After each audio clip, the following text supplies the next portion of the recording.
Isn't it fun when you get to keep your class lively because you're teaching kids and teens? Namaste, welcome to Tummee.com, helping you make yoga sequences easily and lots more.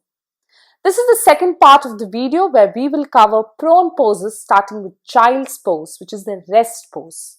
And after having performed a good number of stretches for the spine, this rest will really help. Please check out the previous video for the stretches. So after a good relaxation, students go on to doing cat and cow pose.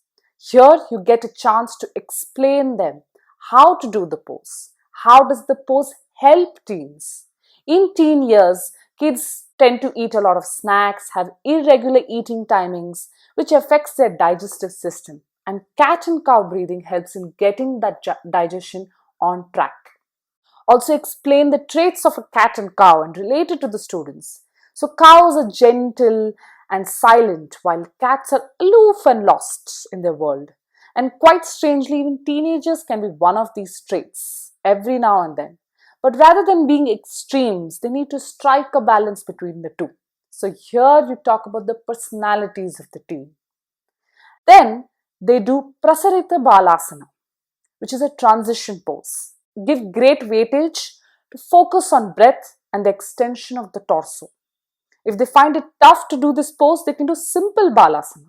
The cat and cow breathing and prasarita balasana is a flow which is repeated again. This time, letting them do it by themselves without talking or explaining on how to do can take their practice deeper. And this time, they will be able to do it easily because their body has taken the message of how the flow is. It comes naturally to them. Next, they perform salabhasana, similar to a diving pose in swimming. Here, they tighten the muscles, take a deep inhalation and lift their feet and chest off the ground. So when you're showing them how to do the pose to make it engaging, show them the wrong way of doing it and the right way of doing it. How the breathing should be done when doing the pose is also very important.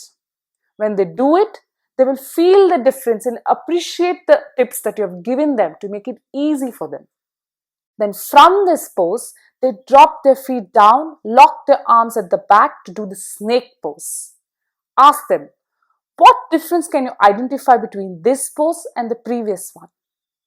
Here your chest is lifted higher than the previous pose. Your spine is contracting in both poses and making it stronger. Give them the chance to do the pose, release it, and then answer the question that you asked. That way, they will enter the pose with a thought to pay attention towards their body and their breathing. After doing the two poses that involve the core and continuous breathing, they can rest in prasarita balasana. Now, this is a counter pose. And why is it counter poses are done in the flow? It is done to get the body back to its original state after the stretching and activation of the muscles and the parts of the body. This was about the prone poses and some of the new ways to make teaching interesting. We do not want too much of anything, so too much of interaction should be avoided and too much of silence in the class should also be avoided. Just when you feel students are losing their focus, ask a question or give a fact. That way you will maintain a balance between a peaceful session and an interesting one. Next video, we will cover standing poses. Click on the link to head to the third part of the sequence. Thank you and stay healthy.